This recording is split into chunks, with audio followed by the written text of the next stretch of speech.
Yes, class 11 we were doing journal. और journal में हमने क्या सीखा, कल जीएसटी के बारे में चीज़ें सीखी थी कि जीएसटी क्या होता है, देन अकॉर्डिंगली सीजीएसटी, एसजीएसटी और आईजीएसटी के बारे में सीखा था। और थोड़ी बहुत हमने उसकी एंट्रीज पास करनी भी सीखी थी, बेसिक चीज़ें सीखी थी हमने। और मैंने कल आपको बोला था कि नेक्स्ट डे मैं आपको क्या लेके आऊँगी, कुछ एंट्रीज लेके आऊँगी जिससे आपकी ये चीज़ें क्या हो जाएंगी, क्लियर हो जाएंगी, राइट। तो these are the entries which I have chosen for you, जिससे आपको ये चीज़ें क्लियर हो जाएंगी। तो फर्स्ट एंट्री देखते हैं बेटा।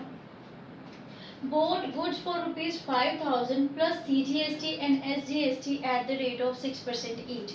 अब जो गुड्स परचेज की हैं वो 5,000 की है। और मैंने आपको क्या बताया था, टैक्स क्या करता है, हमेशा टैक्स इंक्रीज कर देता है गुड्स की वैल्यू को।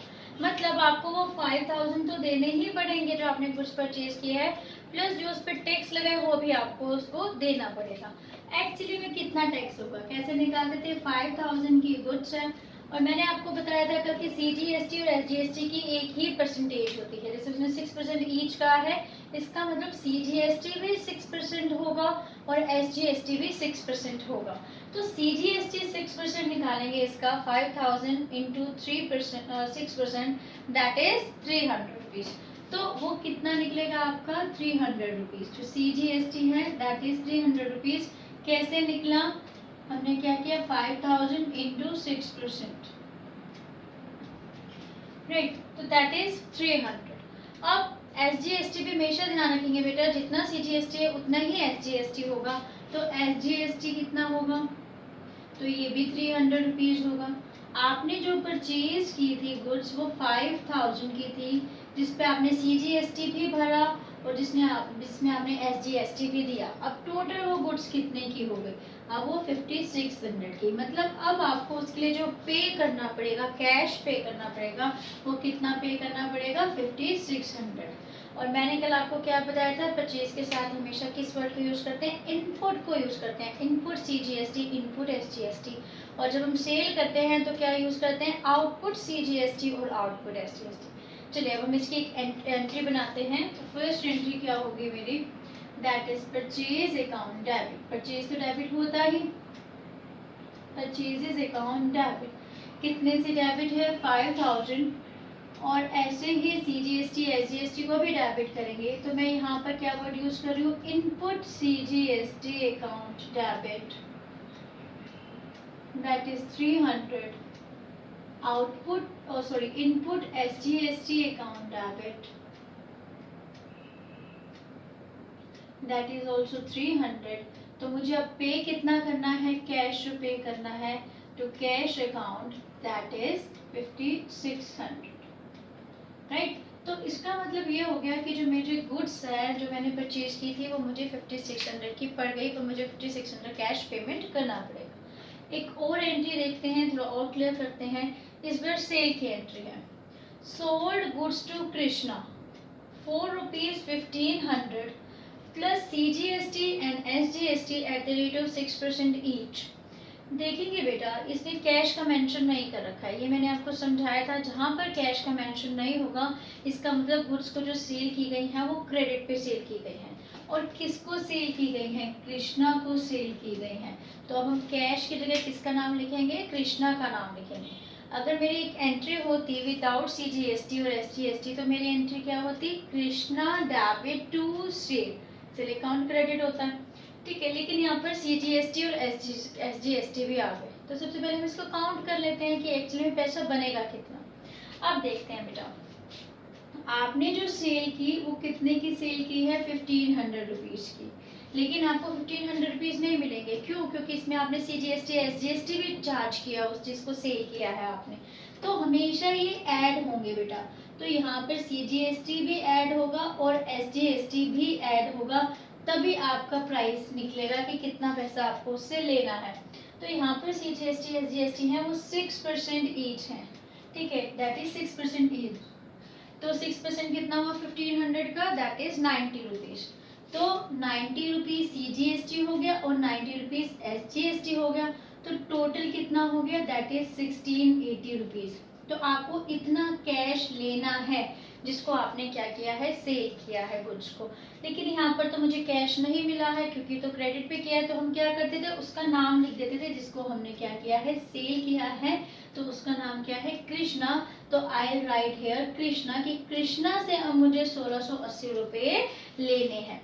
अब एंट्री बनाते हैं, इसकी एंट्री क्या होगी, कृष्णा डेबिट,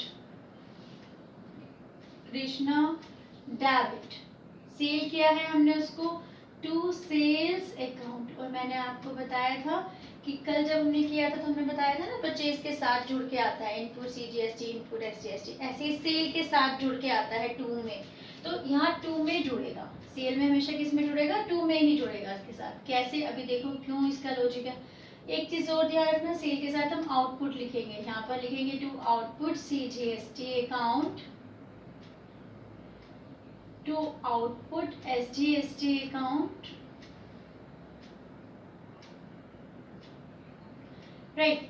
अब देखो हमने सेल कितने की थी, 1500 रुपीज की थी। आप मुझे बताएंगे कि मैम 1500 रुपीज, सेल 1500 रुपीज की, सीजीएसटी और एसजीएसटी कितना हुआ, 90 रुपीज एंड 90 रुपीज।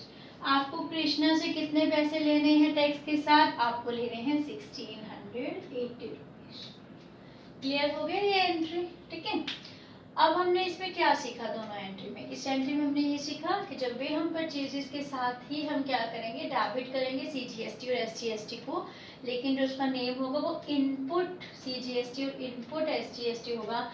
लेकिन जब हम कोई चीज़ सेल करेंगे तो हम सेल के साथ ही अटैच करेंगे एसजीएसटी और सीजीएसटी को, लेकिन जो हम लिखेंगे वो क्या लिखेंगे, output CGST and output SGST. Clear ये चीज़। एक और एंट्री करते हैं ताकि हम इस चीज को, अगर पेज को क्लियर कर लेंगे तो थोड़ा प्लस करेंगे इसमें ट्रेड डिस्काउंट और कैश डिस्काउंट को। देखेंगे नेक्स्ट बेटा, cash cell for the month of ₹8000। अभी एंट्री आप खुद भी कर सकते हैं, ठीक है। आप अगर आपके पास नोटबुक है और पेन इस टाइम है तो खुद करना सीखें, ठीक है ना, खुद बनाइए। कैसे, 8000 का सेल किया है जिसमें सीजीएसटी और एसजीएसटी 6% है, कोई प्रॉब्लम नहीं। सेल कितने की है, 8000 की। कैश सेल कितने की है, 8000 की। और टैक्स तो हमेशा प्लस होना, चाहे वो परचेज में हो चाहे वो सेल में हो। तो हम ऐड करेंगे यहाँ पर सीजीएसटी, ऐड करेंगे एसजीएसटी। तो सीजीएसटी उसने कितना कहा, 8000 पर 6%, दैट इज 480 रुपीज। तो 8000 का 6% निकालेंगे आप तो क्या निकलेगा, 480। और जितना सीजीएसटी है उतना ही एसजीएसटी होगा, 480, दैट इज इट इज 16 9। अब आपको कितने रुपए देने हैं, 896 रुपीज लेने हैं क्योंकि आप सेल कर रहे हैं। तो क्योंकि ये कैश सेल है तो अब आपको कितना कैश मिलेगा, 8960, क्योंकि आपने जो सेल की गुड्स वो 8000 की और टैक्स लग के 8960। एंट्री कैसे बनेगी, आपके पास कैश आया है तो यहाँ पर नाम नहीं लिखेंगे, अब तो कैश आया है तो I write cash account debit to sales account. हमें पता है to sale account, to output CGST इसी के साथ जुड़ता है। तो output CGST to output SGST account. अब देखिए आपने सेल कितने की थी, 8000 की। 8000 की सेल थी जिसमें 480 आपने सीजीएसटी दिया, 480 आपने एसजीएसटी दिया। तो टोटल एसजीएसटी लिया तो टोटल आपको कैश कितना मिला, that is 8460 rupees. I think अब तक तो क्लियर हो चुका होगा। अब नेक्स्ट एंट्री देखते हैं बेटा। अभी तक हमने क्या किया, परचेज और सेल में सीजीएसटी और एसजीएसटी का यूज किया। तो ये चीजें तो हमें बहुत अच्छी तरह से क्लियर हो गई हैं कि हमें कैसे इसको परचेज सेल में यूज करना है। अब हम किसी एक्सपेंस में सीजीएसटी एसजीएसटी आ जाए तो कैसे होगा। अब एक सिंपल सी बात देखो बेटा, सपोज मैंने एक मकान रेंट पे ले रखा है, मकान रेंट पे लिया हुआ है, 2000 रुपीज मेरा रेंट है। तो उसने मुझे बोला नहीं मैं तो आपसे टैक्स भी लूँगा, तो सीजीएसटी एसजीएसटी टैक्स भी लूँगा। तो फिर मैं उससे बोलूँगी ठीक है 2000 रुपीज़ तो देना ही है, आप सीजीएसटी एसजीएसटी कितना लेने वाले हैं, वो कहेगा 100 दोनों का। तो अब मुझे उसको कितना पेमेंट करना पड़ेगा, 2000 रेंट का प्लस 100 सीजीएसटी प्लस 100 एसजीएसटी। इसका मतलब 2200 मुझे उसे पे करने पड़ेंगे। तो इसका मतलब उसने क्या किया, टैक्स ने रेंट भी बढ़ा दिया आपका, जो भी आप कैश देने वाले हैं रेंट, उसको क्या किया, बढ़ा दिया। तो इसको हम कैसे लिखेंगे बेटा, पेड रेंट रुपीज, यहाँ पर हम एक एक्सपेंस ले रहे हैं, एक्सपेंस के साथ CGST SGST है, तो कैसे करना है, पेड रेंट रुपीज 500 और CGST SGST है वो कितना है, 6% है। चलिए, रेंट था 500 और उसने मुझसे CGST भी लिया 6%, दैट इज 30 रुपीज। ऐड होगा हमेशा CGST और SGST, तो हमेशा ऐड होते हैं, हर केस में ऐड होते हैं, तो SGST भी सेम होगा उसका। तो अब टोटल कितने रुपीज हो गया, 560 रुपीज हो गया, जो कि मुझे कैश देना पड़ेगा, राइट। अब इसकी एंट्री मैं सिंपल करती हूँ विदाउट CGST और SGST, तो I write rent account debit to cash, है ना, एक्सपेंसेस हमेशा डेबिट होते हैं और कैश आपका गया। लेकिन अब आप CGST SGST पे कर रहे हैं, तो रेंट के साथ आप CGST और SGST भी डाल देंगे। देखो, परचेज के साथ भी CGST SGST डाल देते थे टू कैश, ऐसे ही रेंट के साथ भी CGST SGST डालेंगे और लिखेंगे टू कैश, ठीक है।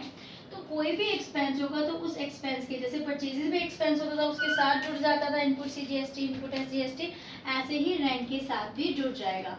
तो rent account debit input CGST account debit, किसी भी तरह का एक्सपेंस होगा, चाहे वो परचेज हो चाहे वो रेंट हो, वहाँ पर इनपुट CGST और इनपुट SGST ही आएंगे।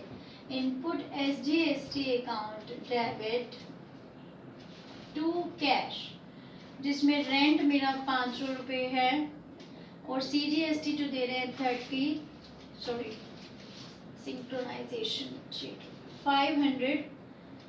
CGST 30 SGST, now I am paying 560 rupees, 560 रुपये मुझे पेमेंट करने पड़ रहे हैं। क्लियर है ये चीज़ आपके।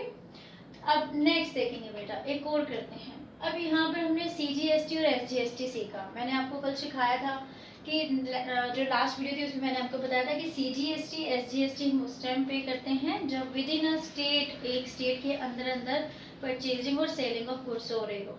लेकिन अगर वो एक स्टेट से दूसरे स्टेट में हो रही हो, आप एक स्टेट से खरीदते हैं लेकिन दूसरे स्टेट में बेचते हैं, तब कौन सा टैक्स लगता है, IGST टैक्स लगता है। इसकी जो हम जैसे CGST SGST लगा देते हैं, ऐसे ही IGST लगाएंगे, बस इनमें फ़र्क ये होता है ये डिफरेंट स्टेट में होते हैं परचेज से, तो IGST लगता है। और ये हमें कैसे पता चलेगा IGST लगाना है CGST, वो खुद ही हमें बताएगा, हमें टेंशन लेने की जरूरत नहीं, हमें खुद बताएगा कि IGST लगाइए या CGST SGST लगाइए और उसका क्या रेट है, ठीक है। अब देखेंगे बेटा, एक IGST वाली भी कर लेते हैं एंट्री। कंप्यूटर परचेज फॉर ₹50,000, यहाँ पर आप कंप्यूटर खरीद रहे हैं, ठीक है, 50,000 का आपने कंप्यूटर खरीदा, तो आई हैव परचेज कंप्यूटर जिसकी कॉस्ट कितनी थी, 50,000 रुपीज़ थी। अब उस पर जो IGST पे किया है वो है 12%, तो 12% 50,000 का कितना हुआ, 6,000। जैसे सारे टैक्सेस ऐड होते हैं ऐसे IGST भी क्या होगा आपका, ऐड होगा, ऐड IGST। अब आपको कितना पेमेंट करना पड़ेगा, कैश, दैट इज 56,000, क्योंकि टैक्स ऐड होके ही देते हैं ना, आप कैश का पेमेंट करते हैं, तो अब आपको कितना देना पड़ेगा, कैश 56,000। अब आपकी एंट्री क्या होगी इसमें, कंप्यूटर तो हमारी एसेट है, तो I right computer account debit. उसके बाद आपने पेमेंट किसका किया, IGST का पेमेंट। जब आप पेमेंट करते हैं तो हमेशा इनपुट लगता है, परचेजेस में, रेंट में, कंप्यूटर में, जहां आप पेमेंट कर रहे हैं वहां पर इनपुट लगता है, तो इनपुट IGST अकाउंट डेबिट, और आपने कैश कितना दिया, टू कैश, राइट। तो कंप्यूटर था आपका 50,000 का, इनपुट IGST जो आपका था वो 6,000 का, और आपको टोटल कैश देना पड़ा 56,000, राइट। अब ये चीज समझ में आ गई बेटा। अब एक लास्ट एंट्री करेंगे और लास्ट एंट्री भी IGST की होगी, तो IGST वाला टॉपिक भी यहाँ पर कंप्लीट हो जाएगा, ठीक है। नेक्स्ट एंट्री देखते हैं बेटा। Sold goods to Arpita, Arpita को सेल किया। यहीं से मुझे पता चल गया, एक तरह से इंडिकेशन आ गया, क्योंकि नाम दे रखा है तो हो सकता है ये गुड्स अगर कैश पे नहीं की तो इन्होंने क्रेडिट पे सेल की है। ये चीज़ मैंने आपको समझाई थी। जब तक कैश वर्ड नहीं आएगा तब तक हम इसको कैश एज्यूम नहीं करेंगे, जब किसी का नाम दे रखा हो तो। Sold goods to Arpita for ₹60,000, 60,000 की हमने क्या किया, सेल किया अर्पिता को, राइट। और 60,000 पे हमने अगेंस्ट चेक किया। अब यहाँ पर हम लॉजिक फेल, क्योंकि उसने मुझे चेक वर्ड दे दिया तो अब इसका मतलब पेमेंट हो गई है, बैंक के थ्रू पेमेंट हुई है, ठीक है। अगर ये मुझे चेक वर्ड नहीं देता, यहाँ पर अगेंस्ट चेक या अगेंस्ट कैश नहीं लिखता, तो मैं अज्यूम करके चलती कि नाम दे रखा है तो उसने उधार पर भेजा, हमने जो भेजा होगा उधार पर बेचा होगा अर्पिता को, राइट। तो अब देखेंगे बेटा 12% IGST उसने चार्ज किया है, तो IGST भी क्या होता है, ऐड होता है। तो IGST ऐड होगा तो 12% कितना हुआ, 48, 7200, 7200 क्या हो गया IGST। अब टोटल आपको चेक से दिया है पेमेंट। जब भी हम चेक से पेमेंट देते हैं तो हम क्या करते हैं, बैंक लिखते हैं ना, बैंक। तो अब आपने कितना दिया पेमेंट, 67,200 रुपीज आपके बैंक अकाउंट में से कम, बैंक अकाउंट में जुड़ गई। यहाँ पे हमने सेल किया है ना बेटा, तो यहाँ पर आपके बैंक अकाउंट में कितने रुपीज आ गए, 67,200 रुपीज आ गए। कैसे आए, चलिए एंट्री बनाते हैं। सबसे पहले क्या किया आपने, आपके पैसे आए तो आपने लिखा बैंक अकाउंट डेबिट, क्योंकि जब कैश या पैसा आता है तो हम उस चीज को डेबिट करते हैं, बैंक अकाउंट डेबिट। अब क्या कैसे आए, टू सेल, तो ये तो हमें पता है टू सेल के साथ ही आपके IGST, CGST, SGST जुड़ते हैं, टू सेल्स अकाउंट। और यहाँ पर IGST है तो I right to output IGST, है ना। सेल के साथ हम आउटपुट लगाते हैं, सेल के साथ हम क्या लगाते हैं, output, right, to output IGST account. अब देखते हैं टोटल जो सेल हुई थी वो हुई थी 60,000 की, सेल हुई थी 60,000 की, IGST लगा 7200 और हमारे बैंक में पैसा कितना आ गया, 67,200, क्योंकि अर्पिता ने हमें चेक से पेमेंट कर दिया है। तो यहाँ पर मैंने दिया bank account debit to sale to output IGST। अब इन शॉर्ट हमने क्या सीखा, हमने ये सीखा आज के वीडियो में या आज के कंसेप्ट में हमने ये सीखा कि जब भी हम परचेजेस करते हैं या फिर कोई भी एक्सपेंस करते हैं या कोई भी एसेट खरीदते हैं, जब भी हम परचेजेस करते हैं, कोई भी एक्सपेंस करते हैं, कोई भी एसेट खरीदते हैं, तो हम हमेशा क्या करते हैं, इनपुट CGST, इनपुट SGST या फिर इनपुट IGST करते हैं, डेबिट करते हैं उसी के साथ। और जब भी हम कोई चीज़ बेचते हैं तो हमारा जो आउटपुट हो जाता है वो आउटपुट CGST हो जाता है, आउटपुट SGST हो जाता है या आउटपुट IGST हो जाएगा। अब यहाँ पे टू सेल के साथ मैंने यहाँ पे जोड़ा, राइट, यहाँ पर भी मैंने सेल के साथ आउटपुट IGST को जोड़ा और उसके साथ मैंने अमाउंट को कैलकुलेट किया। तो ये तो बहुत सिंपल सी एंट्रीज हैं, एक बार आप खुद करके देखेंगे तो आपको ये जो कंसेप्ट है वो क्लियर हो जाएगा, ठीक है। अब नेक्स्ट वीडियो में मैं क्या करने वाली हूँ, इसको थोड़ा सा टफ करते हैं, क्योंकि आपके बुक में क्या है, अगर नेचुरली आप ग्रेवाली फॉलो कर रहे होंगे तो ग्रेवाल बुक में क्या है कि उन्होंने क्या कर रखा है, इसके साथ CGST, SGST के साथ उन्होंने ट्रेड डिस्काउंट और कैश डिस्काउंट को भी ले रखा है। और वो चीज़ हमने लास्ट टू लास्ट वीडियो में ट्रेड डिस्काउंट और कैश डिस्काउंट को अच्छी तरह से समझ लिया था। तो अगर आपने नहीं देखी वो वीडियो तो वो भी देखिए, इसे पिछली वीडियो जहाँ पर हमने डिस्काउंट को समझा था। अब हम क्या करने वाले हैं, इन दोनों को मर्ज करेंगे और कल की वीडियो में ऐसी एंट्रीज लेके आऊँगी, आपकी ग्रेवाल बुक में से ही लेके आऊँगी, जहाँ पर हम इनको सीखेंगे और भी अच्छी तरह से या और भी डेप्थ में, ठीक है। आज के लिए इतना ही, आपके लिए इतना ही रिवाइज कीजिए। Thank you.